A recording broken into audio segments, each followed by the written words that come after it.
예, 오늘은 이제 사도행전 이제 19장 21절에서 41절까지 에베소에서 일어난 소동이라고 그러죠. 그것을 우리가 살펴보도록 합니다. 지금까지는 이제 지난번에는 우리가 바울의 그 복음의 능력이 나타났었죠. 예, 그 복음의 능력이 나타나서 바울의 손수건이나 앞치마를 가져다가 병든 사람에게 얹으면은 이제 병이 낫는 그런 의미를 이제 우리가 나눠봤어요. 이게 무조건하고 뭐 문자적으로 보는 그런 능력은 아니었다라고 그랬죠. 참 바울의 그 복음을 위한 온전한 그 헌신의 삶, 그것이 모든 사람들에게 본이 되어가지고 어떻게 신앙생활을 하는 것이 참 온전한 신앙생활인가를 보여줬다라는 그런 의미였었어요. 그리고 마수라는 유대인들이 참 예수님의 이름을 부르면서, 그러니까 바울이 불렀던 그 예수님의 이름이라고 그랬죠. 그것을 부르면서 귀신을 쫓아내려고 했다라는 거. 이제 그것을 이제 또 흉내내서 스게와의 7 아들도 그것을 따라하다가 도리어 정복당하는 그런 일이 있었죠. 그러다 보니까 이제 많은 사람들이 참 그런 모습을 보고 회개를 하고 참 하나님을 두려워했다라는 그런 내용이죠. 그러므로 마수라는 사람들의 그 책을 그들이 다 불살랐다라는 것까지 이제 우리가 이제 나누었었어요. 그러니까 21절에 가면은 이 일이 있은 후라고 되어 있는데, 이 일이라는 거는 지난주에 우리가 나누었던 그 내용이죠. 자, 그 다음에 이제 바울이 마게도냐와 아가야를 거쳐서 갈 것을 이제 이야기하죠. 그 다음에 또 어디로 가요? 예루살렘에 또 가기로 그렇게 또 작정을 하죠. 그리고 또 마지막은 로마로 가는 거다라는 것이죠. 자, 바울이 마게도냐와 아가야를 거쳐서 간다라는 것은 그쪽 지역에 무슨 교회가 있어요? 마게도냐는 무슨 교회? 빌립보 있죠? 예, 빌립보가 마게도는 그 위쪽이죠. 예, 위쪽이니까 처음에 이제 이쪽 지역으로 넘어와서 이제 전도한 곳이 빌립보 지역, 그 마게도냐 지역이었고, 그 이제 밑으로 내려오면은 아가야 지역이 있죠. 오늘날 말하자면은 이제 이태리 그 밑에 이태리가 아니다. 그리스, 예, 그리스 그쪽이죠. 그쪽이고 이제 거기에는 고린도 교회가 있었죠. 예, 그러니까. 바울이 그쪽을 다시 한번 가겠다는 것은 바울이 복음의 씨앗을 뿌렸지만은 그 복음의 씨앗이 그대로 자라나기라는 것은 힘들죠. 예, 다른 사상이 또 들어올 수도 있고 사람의 자기의 생각이 또 들어와서 또 변질이 될 수도 있고 이제 그런 것을 다 점검하겠다라는 것이죠. 예, 그런 것을 점검하고 그 다음에 또 가르칠 것이 있고 또 양육할 것이 있으면은 양육하겠다라는 것이다라는 것이죠. 그러니까 이거를 우리가 생각해 보면 말씀을 갖다가 한 번만 듣고 그냥 지나간다는 그것보다는 항상 말씀을 다시 한번 반복하고 그 다음에 들었던 말씀을 기억하고 하는 그런 모습도 우리에게는 필요하다. 그러니까 사실 해야 될 게 많죠. 듣기도 새로운 것도 들어야 되겠고 또 이미 배웠던 것도 다시 한번 또 우리가 성경을 읽으면서 기억을 되돌리고 하는 이런 모습도 중요하다라는 것이죠. 예. 자, 그 다음에 이제 예루살렘에 또 간다고 작정했다 그래서 이 작정했다라는 이 말에서 우리가 바울이 자기 생각으로 그렇게 했다라고 보면은 곤란해요. 영 안에서 작정했다라고 그렇게 이해를 해야 됩니다. 그러니까 예루살렘에 그렇게 가기로 한 그 목적은 혹시 뭔지 아세요? 그 헌금 연보 받은 거를 이제 전달하는 그런 목적이 있어요. 그게 로마서 15장에 나와요. 로마서 15장 한번 찾아볼까요? 로마서 15장 25절에서 27절.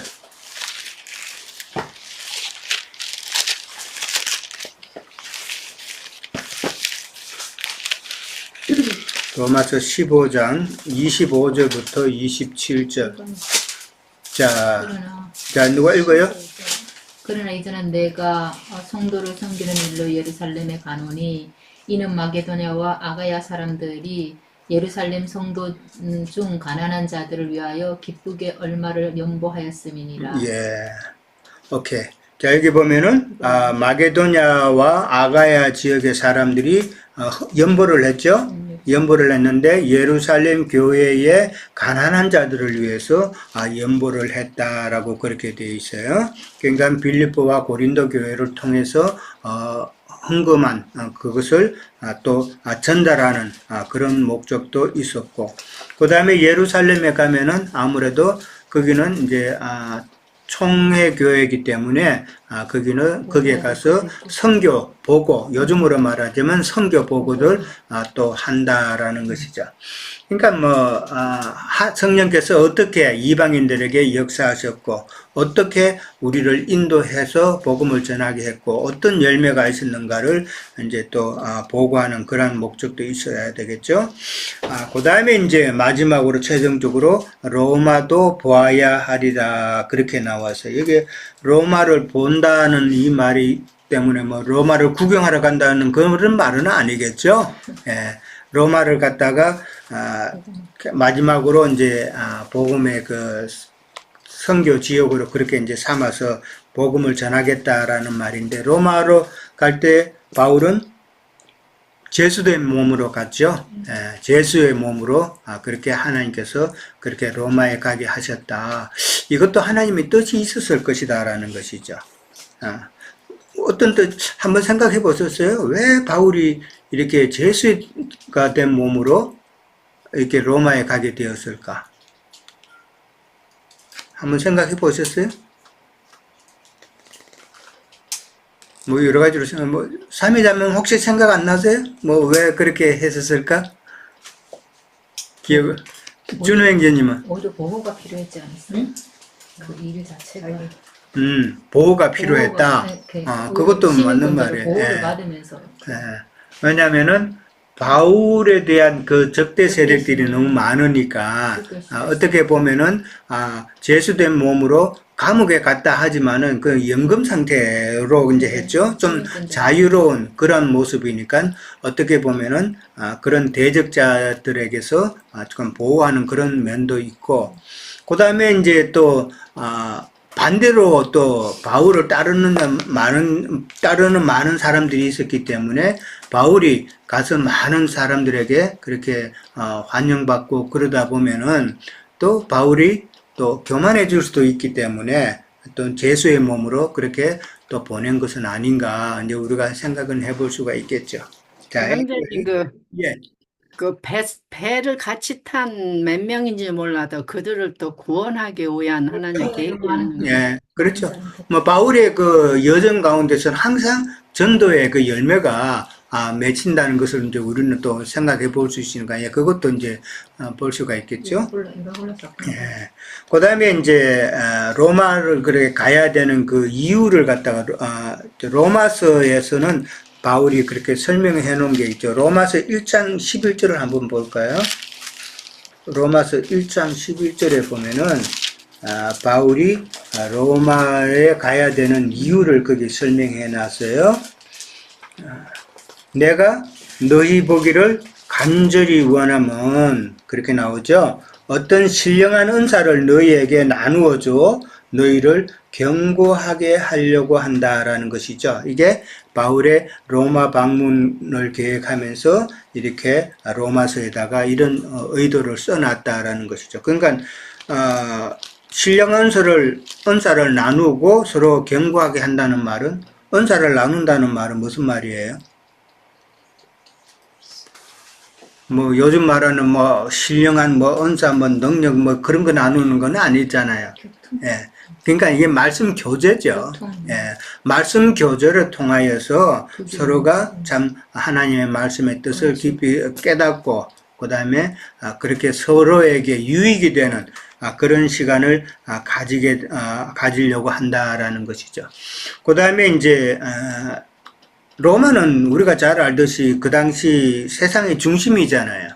세상의 중심이고, 그렇기 때문에 로마가 복음화가 되어야 로마서는 많은 사람들이 오고 가고 하는 곳이니까 이제 오늘날에 말하자면 뭐 미국의 뉴욕처럼 많은 사람들이 오고 가고 하는 데니까 뉴욕이 진짜 복음화가 된다면은 그 복음을 들은 자가 자기 나라로 각각 돌아가서 또 복음을 전하고 하는 이런 효과가 있기 때문에 바울도 로마에서 복음을 전하기를 원했다. 그러니까 유럽 지역의 복음화를 위해서 그렇게 바울이 로마를 택해서 마지막에는 그렇게 가도록 했다. 그러고 나서 이제 그게 사실은 로마가 이제 마지막이죠. 바울에게 있어서는 로마가 순교지였다라는 것을 이제 잘 알고 있죠. 그러니까 이태리 가면은 두리스팟이라는 그런 지역이 있어요. 이제 그게 무슨 지역이냐, 어떤 데냐면은 바울은 이제 참수형을 당했죠. 참수형을 당했는데 바울의 머리가 한 번 떨어지고 두 번 떨어지고 세 번 딱 떨어졌다고 그래요. 그래서 그 자리가 뚜리스팟이라고 하는 그런 말이 있는데 그것도 뭐 이태리에는 그 맹소라고 그러더라고요. 자, 그 다음에 이제 22절로 이제 넘어갑니다. 그 다음에 이제 가면 디모데와 에라스도를 마게도냐로 보냈다 그랬는데, 마게도냐뿐만 아니라 사실은 아가야 지역도 다 보낸 거예요. 그러니까 왜 그러면 바울이 디모데와 에라스도 두 사람을 마게도냐와 아가야 지역으로 보냈을까?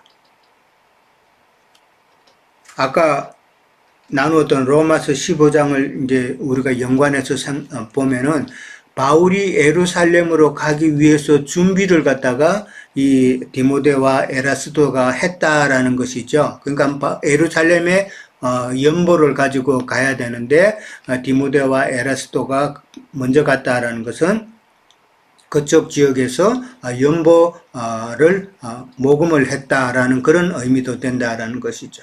예. 그러니까 바울이 가서 그 바쁜 와중에 그 일을 다 할 수는 없었을 테니까. 그러니까 이 에라스도라는 사람은 에베소 성읍의 재무관이었다라고 그래요. 그러니까 재무관이니까 돈에 밝은 사람이겠죠. 그래서 같이 보냈다라고 보면 될 것 같습니다. 그 다음에 이제 디모데를 이렇게 보내는데 고린도전서 4장 17절에서 19절에 보면은 디모데를 보낸 목적이 나와요. 한번 찾아볼까요? 고린도전서 4장 17절. 거기 보면 제가 읽을게요. 이로 말미암아 내가 주 안에서 내 사랑하고 신실한 아들 디모데를 너희에게 보내었으니 그가 너희로 하여금 그리스도 예수 안에서 나의 행사 곧 내가 각처 각 교회에서 가르치는 것을 생각나게 하리라 라고 그랬어요. 그러니까 디모데가 가서 바울의 가르침을 다시 일깨워주는 그런 역할을 디모데에게 맡겼다라는 것이죠.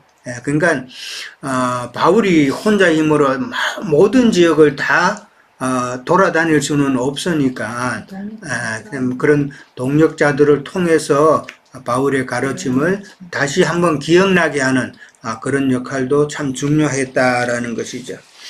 자, 바울은 이제 그렇게 디모데와 에라스도를 보내고 나서 얼마 동안 더 있었다라고 그러는데 이제 이 얼마 동안이라는 기간은 한 9개월 정도라고 그래요. 그 9개월 정도 있는 동안에 바울은 고린도전서를 기록을 했다라고 그렇게 자료에는 나와 있어요. 그러니까 9개월 동안 더 있으면서 고린도전서를 그렇게 썼다. 그렇게 보면 됩니다. 자, 바울이 오늘 사도행전 19장에서 이렇게 보면 처음에는 바울의 계획이 나오죠. 어디로 가서 어떻게 하고 그 다음에 예루살렘으로 가고 마지막에는 로마로 가겠다라는 이 말이 나오고 난 다음에 그 다음에는 이제 23절부터는 에베소 지역에 소동이 일어나죠. 소동이 일어나요. 그러면은 바울이 중간에 어떻게 보면은 어디로 전도 여행을 가겠다는 이 계획이 먼저 나오고 그 다음에 이렇게 에베소 지역에 또 소동이 이렇게 다루어진다라는 말은 이건 왜 이렇게 연결을 해놨을까? 한번 생각해 보셨어요? 지금 이렇게 모든 그 바울의 행적들이 이렇게 기록이 되어 있는데 바울은 왜 갑자기 자기의 전도 계획지를, 이렇게 행선지를 이렇게 또 적어 놨을까? 전도 에베소 예, 에베소에서는 얻을 자를 다 얻은 걸로 알고 예, 거기서 이제 자리 잡지 말고 더 나아가라고 예, 핍박이 온 것 같은데. 예, 예, 그렇죠. 예, 그거예요. 그러니까 에베소는 지금 몇 년 정도 있었다고 그래요? 2년? 2년 2년 동안 그 두란노 서원에서 가르쳤고, 그 다음에 20장에 보면은, 20장 31절에 보면은, 3년이라고 돼 있어요.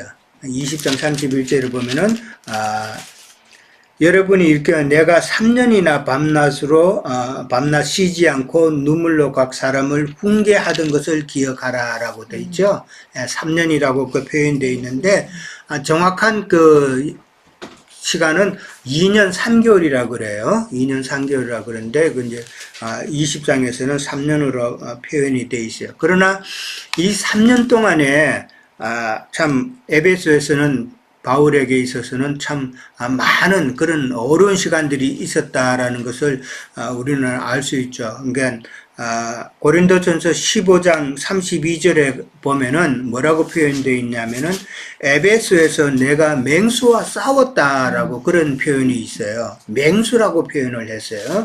그러니까 바울이 에베소에서 3년 동안 있으면서도 결코 쉽지 않은 그런 시간들을 보냈다라는 것을 알 수가 있죠. 그러니까 맹수와 싸웠다라는 말은 그 상대방이, 그러니까 대적하는 자들이 참 믿는 그리스도인들을 갖다가 야만적으로 그렇게 다루었다. 그러니까 막 때리고, 보통 우리가 보면은 좀 개를 갖다가 뭐 이뻐하지 않고 싫어하는 사람, 이런 사람 보면은 뭐 간혹 그런 게 나오잖아요. 개를 함부로 취급하는 이런 사람들. 그런 것처럼 믿는 그리스도인들을 참 야만적으로 그렇게 그렇죠. 거칠게 다루었다. 그런 이야기죠. 그러니까 많은 어려움이 있었다라는 것을 이제 이야기하는 것이죠. 그러니까 에베소 지역에서 이제 소동이 일어나는 것은 바울의 그 계획을 더 촉진시키는 그런 사건이 된다라는 것이죠. 예.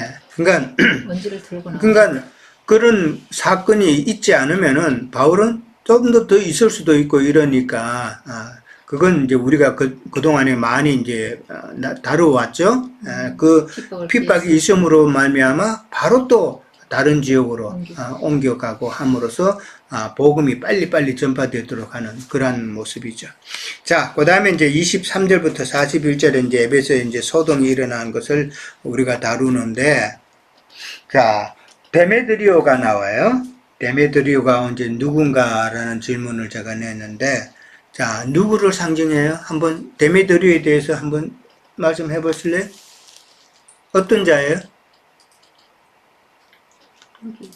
있잖아요. 은장색. 직업은? 신상을 말하는 직업은 은장색이다. 그러니까 은세공사예요. 쉽게 말하면. 은장색이다.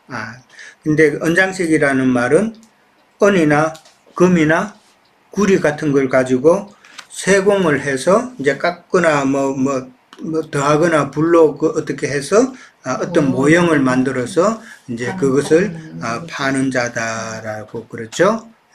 그 다음에 이 사람이 이제 은장색이기 때문에 주로 아데미 신상 모형을 만들어 가지고 그것을 팔아서 참 풍족한 그런 생활을 했던 자다라는 것이죠. 그러니까 우리가 오늘 본문 가운데서도 보면은 그 에베소 그 사람들이 그 아데미 여신을 섬기는 그 종교성이 대단하죠. 예. 뭐, 아데미어, 큰 여신 아데미어, 뭐 하면서 막 2시간 동안이나 그렇게 외치고 하는 이런 거 보면은 상당히 종교심이 많다. 그 종교심이 크기 때문에 그 신전도 상당히 크다고 그래요. 뭐 옛날 고대 불가사의, 뭐 7대 불가사의 중에 하나가 이 아데미 신전이라고 그래요. 뭐 상당히 큰 신전인데, 뭐, 파르테논 들어봤죠? 뭐, 그 신전보다도 7배가 더 크다 그러니까 상당히 크다라는 그 말은 큰 종교 체계다라는 그런 의미가 있기 때문에, 그러니까, 주변에, 에베소 주변의 많은 지역에서도 그 신전을 이제 보러 오는 사람들이 많겠죠. 그리고 아데미 여신을 섬기는 그런 자들도 많이 온다라는 것이죠. 그렇기 때문에 자연적 사람이 많이 모이면은 이제 그런 장사도 잘 되겠죠. 잘 되는데, 이런 자들을 갖다가 우리는 참 어떻게 보면은 그들의 그 종교, 그러니까 아데미 여신을 이용해가지고 참 종교적인 미신이죠. 그런 행상을 뭐 사거나 그것을 뭐 자기가 가지고 뭐 하면은, 복이 온다든지, 특히 아데미라는 그 여신이 뜻이 뭐예요? 어떤 자예요? 아데미는? 풍요예요. 풍요죠. 예, 풍요고, 그 다음에 다산. 예, 아데미 여신 그 사진 봤어요? 젖가슴이 젖가슴이 몇 개 정도 있는 거예요? 젖가슴이 24개래요, 24개. 엄대로 궁금하겠죠. 24개고, 그 다음에 그만큼 그 풍요롭다라는 것이죠. 풍요고, 그 다음에 다산, 이런 것을 이야기한다. 그러니까 아데미는 그리스 신화에 나오는 제우스 신의 딸이로 이제 그렇게 나오죠. 제우스 신의 딸로 나오는데 여러 개의 그 유방을 가진 아주 다산, 그 다음에 비옥을 상징하는 그런 여신이다라는 것이죠. 근데 이제 그리스나 그 다음에 로마에 나오는 모든 그 신화의 그 여신들은 남자 신도 마찬가지고 주로 그 출발지가 어디냐라는 것을 우리가 한번 생각해 봐야 돼요. 그 출발지는 바벨론이에요, 바벨론. 예.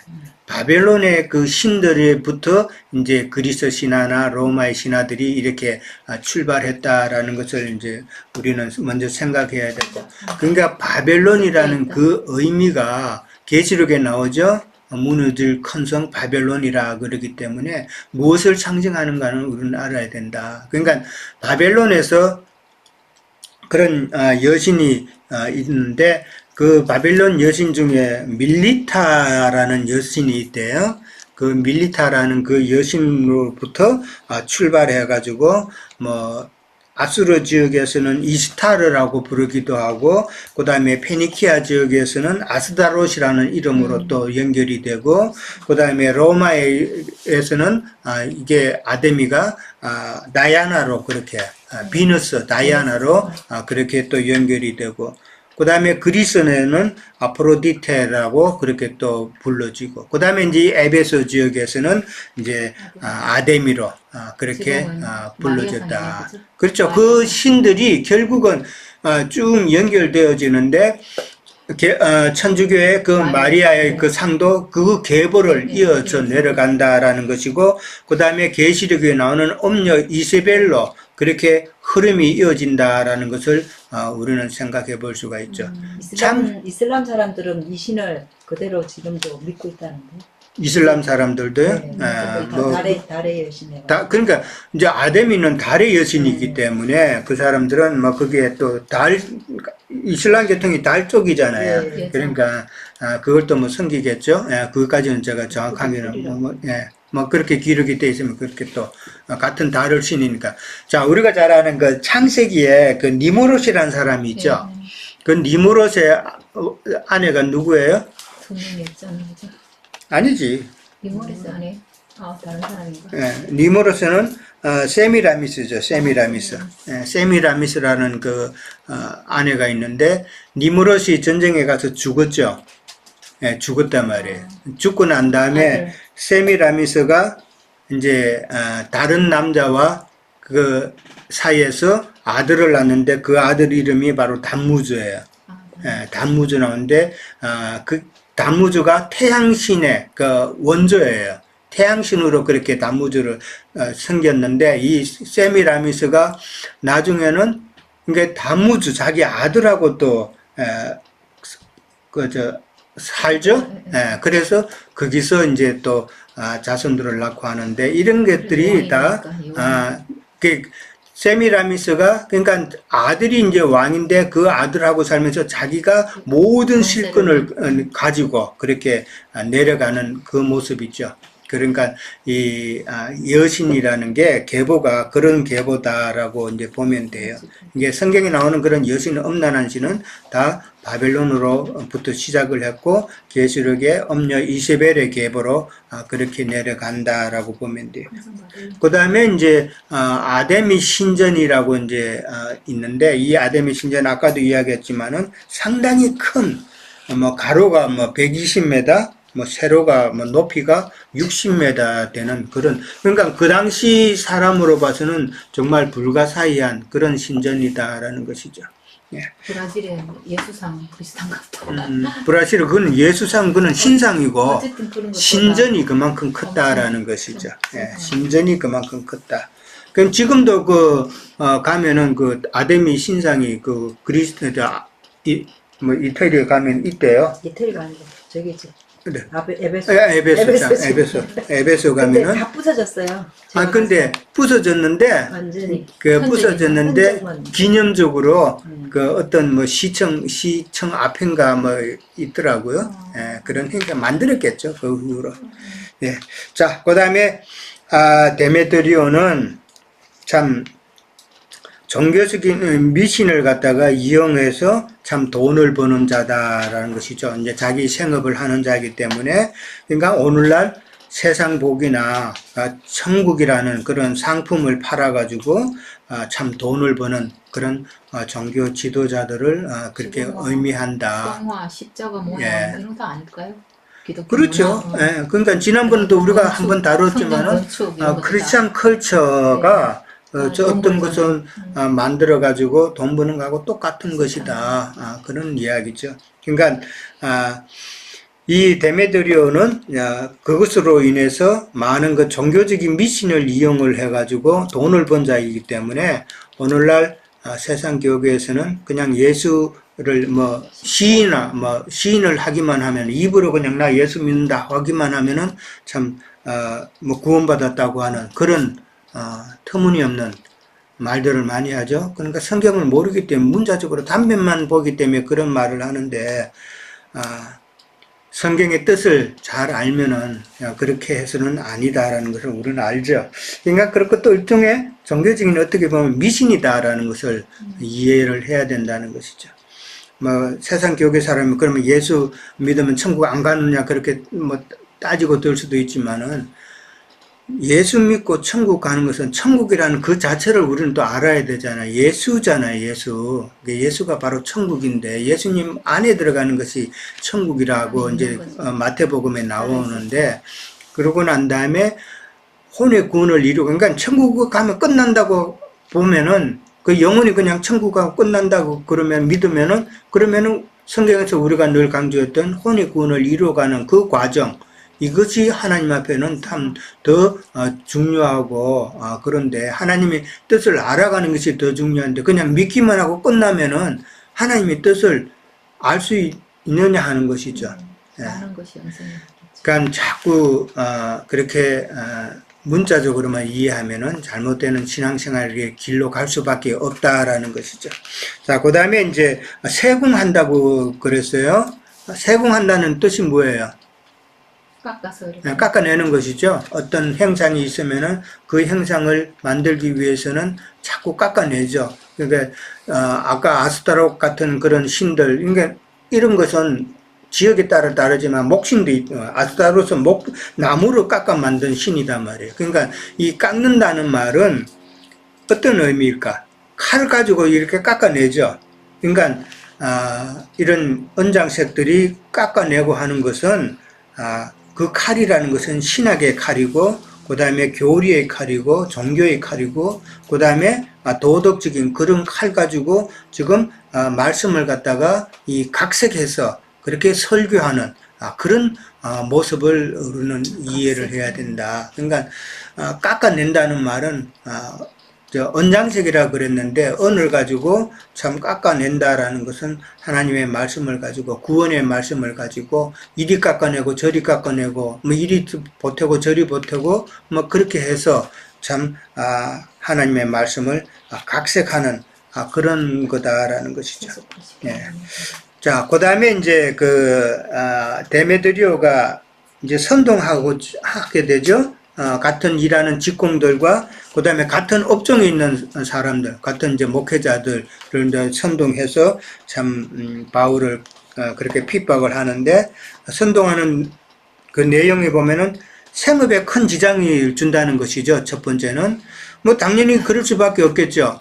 지금 바울이 에베소만 그렇게 말씀을 전한 것이 아니라 다른 지역에도 많이 말씀을 전했잖아요. 그러니까 많은 사람들이 바울의 말씀을 들었다라는 것이죠. 그러니까 아데미 그 여신을 섬기기 위해서 에베소에 모이는 숫자가 점점점 줄어들 수밖에 없죠. 그런 것을 생각하면은 생업에 큰 지장이 있었다라는 것이고, 그 다음에 바울이 말씀을 전하면서 사람의 손으로 만든 것은 신이 아니다라는 것을 이제 그렇게 많이 전했고, 그 다음에 이 사람들도 바울이 에베소에서 3년 정도 있으면서 바울이 전하는 말을 들었다는 것이죠. 예, 그렇기 때문에 이 말을 또 하는 것이고, 그 다음에 이제 큰 여신 아데미의 신전이 무시당하고, 그 다음에 여신의 이음도 떨어진다라고 그렇게 핑계를 대죠. 예. 그러니까 자기네들이 섬기는 아데미의 그 품격이 떨어진다라는 그런 말을 하는데, 사실은 이 사람들에 있어서는 여신의 그 품격보다도 자기들이 돈벌이가 안 되는 데에 더 초점이 맞춰진 것이죠. 그게 주 원인이죠. 예. 만약에 아데미의 품격이 떨어진다 하더라도 다른 방법으로 자기들에게 그걸로 인해서 돈이 더 많이 들어오면은 그거 I don't care 할 거 아닌가 하는 것이죠. 예. 그런 것도, 그러니까 그들은 다 위선적이다, 사실은. 이런 종교적인 그 표현에 있어서 자기네들이 열심인 척 하는 것도 결국은 위선이다라는 것이죠. 그 유대인의 그 종교성도 결국은 위선이었잖아요.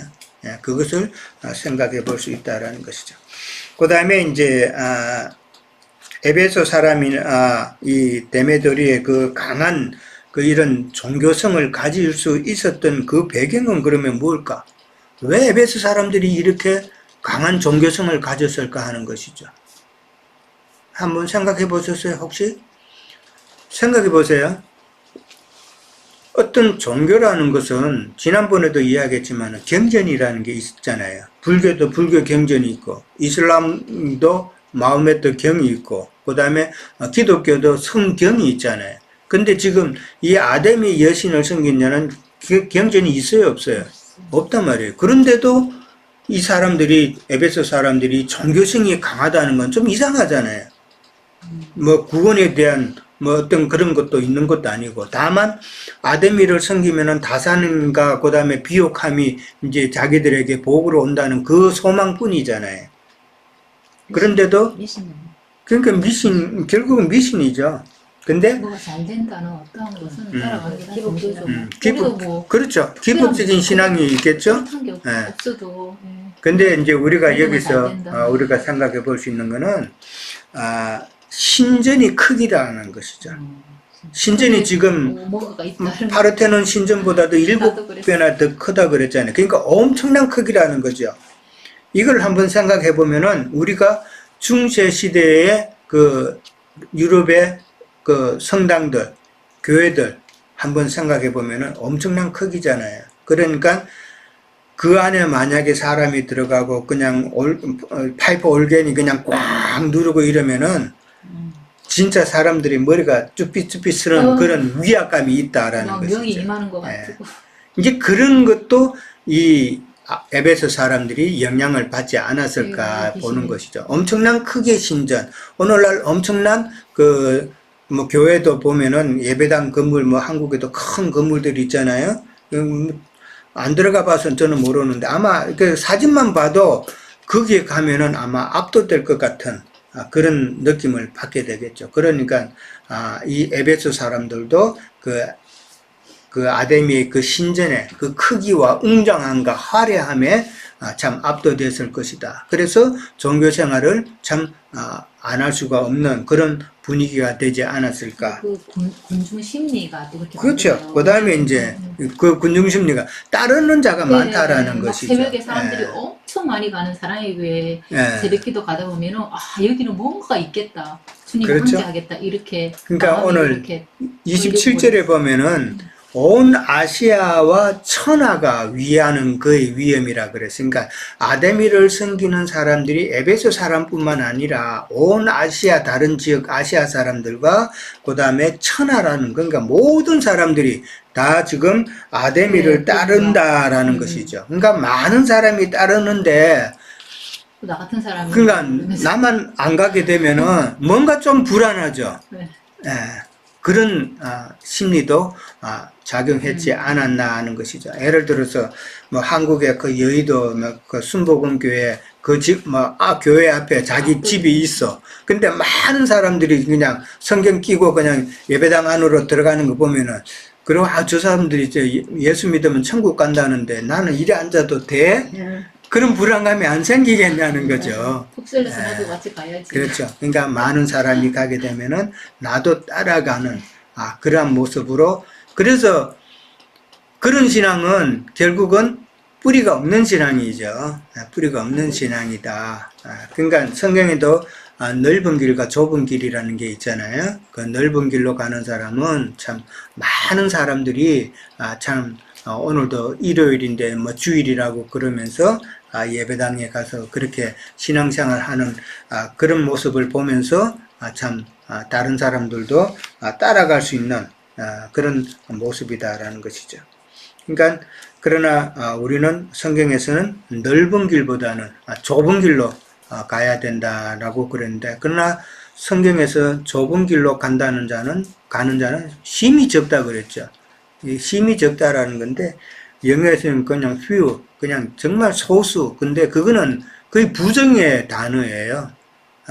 뭐 100명 중에 뭐 한두 명 뭐 이런 의미가 보다는 많은 사람이 넓은 길로 가지만은 좁은 길로 가는 자는 거의 없다. 부정에 가까운 그런 표현이기 때문에 그 의미를 우리는 잘 이해를 해야 됩니다.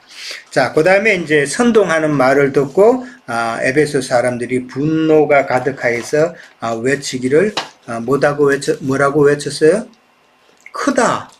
아데미, 에베소의 사람의 아데미여 그렇게 이야기했다고 그래요. 크도다.